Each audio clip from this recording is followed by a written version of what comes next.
is the wall to those who fell in the Warsaw Uprising at the Warsaw Uprising Museum. Today, we meet a remarkable man, 10 when the Second World War broke out, 12 when he joined the underground, 13 when he was tortured by the Gestapo, 15 when he took part in the Warsaw Uprising itself. This is the remarkable story of Professor Julian Kulski. Join me on Poland Daily History as we look at this remarkable man's story and his remarkable life.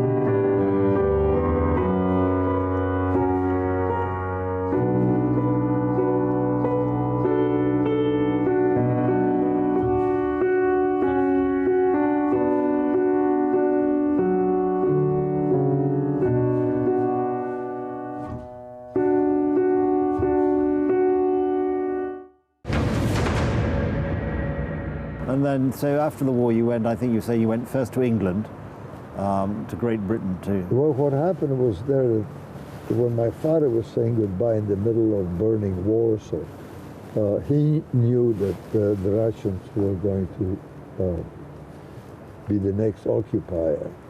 And he says, son, if you survive the TB and the camp, don't come back to Poland because free and independent, but go to London, because his brother was the ambassador in London. Ah, right, okay. And so the Americans took me from the camp and dropped me on the other side of the Elbe.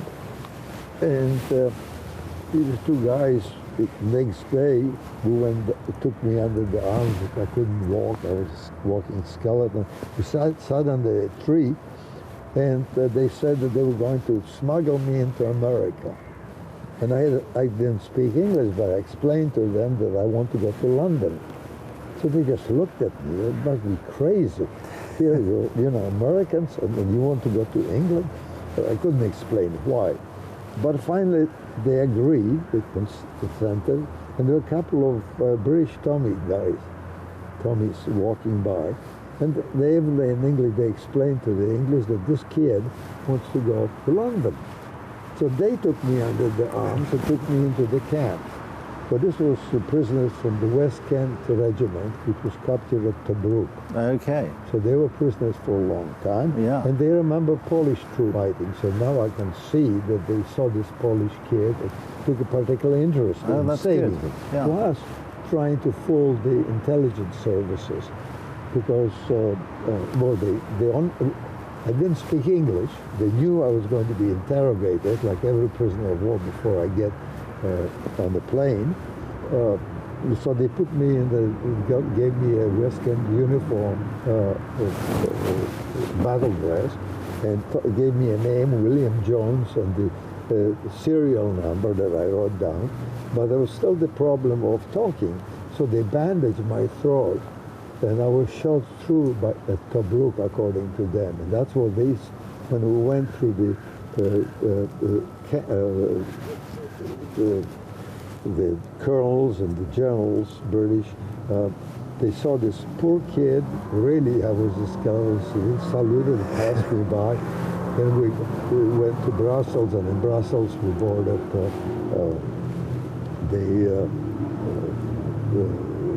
Liberators, and it was quite a trip across these guys said, well, you know, all the prisoners, after all these years, they'll be girls.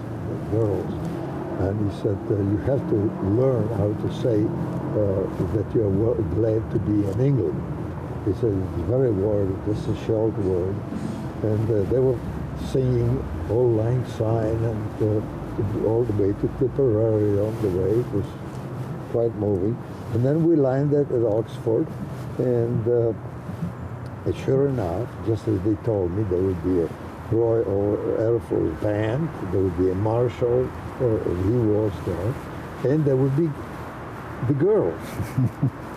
So there were two girls on each side, and they sent me first down the steps, and they just sat down and watched it. And I looked at the one girl, I looked at her and said that word, a very four-letter words. And they dropped me on the tarmac.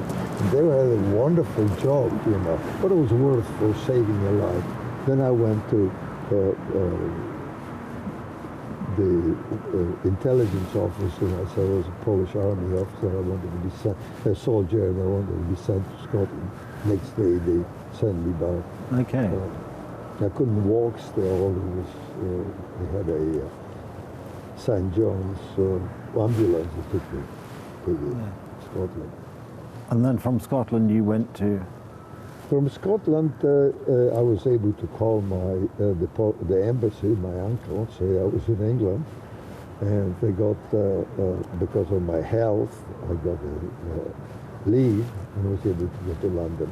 My uncle was living in Pinner at that right. time. Okay. Yes. Okay. And then ultimately you found your way to America, yes, where you became an architect. Yes, I got the end of my year of architecture at Oxford. I got my visa, and I took the Queen Mary. And but before even I left Oxford, I already applied to 3 schools of architecture in America. One was Harvard, one Yale, and one was University of Michigan. And Yale was interested in hiring me as a student, but needed papers from Oxford to show how many credit hours we had. Well, so by that time, I was kicked out of the School of Architecture, and I went back to see the dean and told him that I needed a paper saying, and he said, "Oh, these damn stupid Yankees." He said, "Don't you know that in architecture you work 10 hours a day, 7 days a week?" Which we did. And so he wrote the number of hours. And when I got to Yale, they looked at it and they said, "Well, you've got enough credit hours for 2 or 3 PhDs."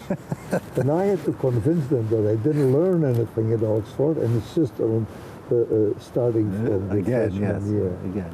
But right now this wouldn't happen because everybody knows what American credit hours Yes. are. But that was... Yes.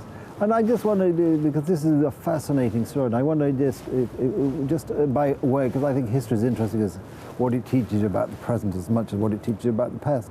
And when you think of your own life, and you're particularly as a 10-year-old boy, war breaks out, and then very quickly your early teen years are spent actually fighting, what do you make of today's youth, who a few years older than you, in their 18s and 19s and 20s, they go to university, and they have to be protected from an idea which they find they don't like? I mean, you must think these are very strange people. Well, I think that's, I say that war and peace is like health and sickness. They both exist and always will exist. And the reason that our young people are not stronger is that they have everything easy in life. So it's not their fault, it's the fault of society and of the parents. But I have 2 sons. I try to bring them up the right way, but you can't do it artificially. I can't create war. No, you can't bring Germans. I can't bring tanks. You can't. You couldn't find them a German nanny. No. Oh well, I suppose I didn't want to do that. That would be too much. Yes. Yeah, exactly. No, I just find this concept of you've got to have a university, you've got to have a safe space. And I thought, reading your book, there were no safe spaces in Żoliborz in 1943 and 1944. There were no safe spaces for people of that generation on the landing beaches of Normandy. There was no safe space. There was me, and there was a German or lots of Germans with guns and tanks and things.